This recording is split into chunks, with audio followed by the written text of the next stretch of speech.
Halo, kita kembali lagi nih mau ngulik lebih dalam sumber yang menarik banget. Kali ini dari bab 15, buku The Third Door-nya Alex Banayan.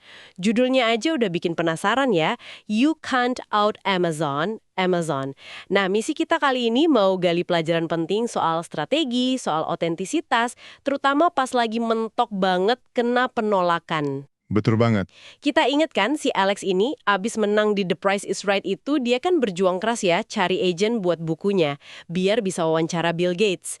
Tapi yang ada malah ditolak melulu. Kayaknya dia benar-benar di titik terendah banget ya waktu itu. Iya, dan ini momen krusial loh.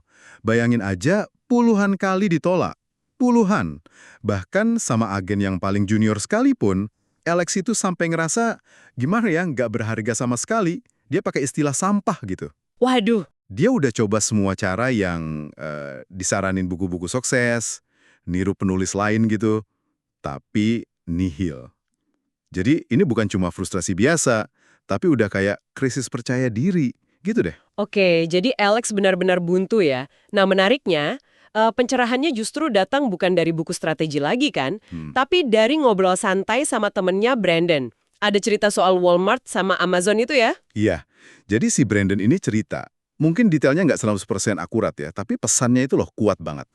Jadi katanya, dulu Walmart itu panik banget ngelihat Amazon meroket gitu kan. Hmm. Terus mereka coba ngelawan pakai cara yang sama. Niru strategi Amazon habis-habisan, rekrut insinyur top, keluarin duit banyak. Hasilnya, ya gitu deh, tetap nggak bisa ngejar. Sampai akhirnya ada momen kunci gitu ya? Persis. Sampai ada seorang eksekutif baru yang, wah ini berani banget sih.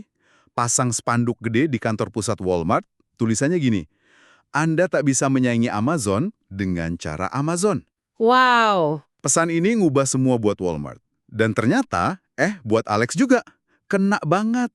Wah, itu pasti kayak jelek gitu ya, tapi nyadarin banget buat Alex. Brandon langsung nyambungin dong ya, bilang kau itu Walmart. Maksudnya Alex selama ini sibuk niru Amazonnya dunia nulis. Mungkin kayak Tim Ferriss gitu ya. Betul, Tanpa sadar kalau dia nggak punya senjata yang sama gitu ya. tepat sekali. Dan ini nih nunjukin jebakan yang sering banget terjadi. Kita sering bingung mana best practice, mana universal solution.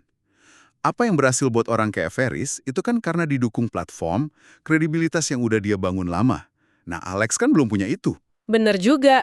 Dia nggak bisa dong ngalahin Ferris pakai cara Ferris.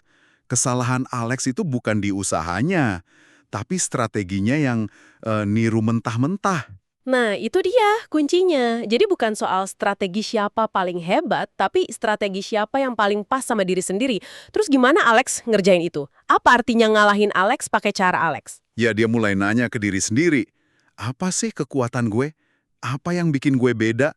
Mungkin bukan platform gede atau nama terkenal ya, tapi kemampuan dia cerita dengan jujur, kegigihannya yang gila-gilaan itu, atau mungkin perspektif dia sebagai anak muda yang nekat ngejar mimpi, gitu. Oke, oke. Dia harus berhenti jadi fotokopi dan mulai jadi ya versi original dirinya. Jadi dia sadar harus ganti strategi total. Proposal formal yang disaranin semua orang itu dia tinggalin dong. Tepat. Dia coba sesuatu yang benar-benar beda, sesuatu yang sangat Alex. Dia nulis email ke seorang agen top yang paling dia pengenin, tapi sebelumnya kayaknya, wah mustahil lah buat dijangkau. Hmm. Dan itu bukan proposal kaku, tapi email yang personal banget. Ah, email jam 3 pagi itu ya, yang legendaris. Itu dia. Isinya benar-benar curhat habis-habisan ya. Kayak surat cinta remaja katanya. Jujur banget soal misinya, keyakinannya sama buku itu, sama rasa muaknya dia sama permainan industri penerbitan. Iya, Subjek emailnya aja udah beda banget. My 3 AM stream of consciousness. Wah, ini butuh nyali gede sih. Dari yang tadinya niru banget jadi kayak bodo amat ini caraku. dan justru keberanian itu yang berhasil. Pendekatan otentik ini jadi kayak pattern interruption gitu loh. Di tengah lautan proposal formal yang mungkin numpuk di meja si agen tiap hari, email Alex yang jujur, yang mentah ini nonjol banget. Teleponan itu, si agen langsung nawarin diri buat jadi agennya Alex. Strategi yang lahir dari keunikan Alex sendiri, yang otentik, itu malah berhasil. Justru pas semua upaya niru-niru gagal total. Luar biasa sih ceritanya. Pelajaran utamanya jadi jelas banget ya. Niru strategi orang sukses itu ada batasnya. Malah kadang, langkah paling strategis itu justru ngeliat ke dalam diri, nemuin apa yang bikin kita beda, terus berani bertaruh pakai keunikan itu. Persis. Intinya gini, jangan sibuk pengen jadi Amazon. Kalau sebenarnya kita punya potensi gede jadi Walmart, tapi dengan cara kita sendiri. Keaslian, otentisitas itu, bukan cuma soal nilai moral ya, tapi bisa jadi keunggulan kompetitif paling tajam yang kita punya.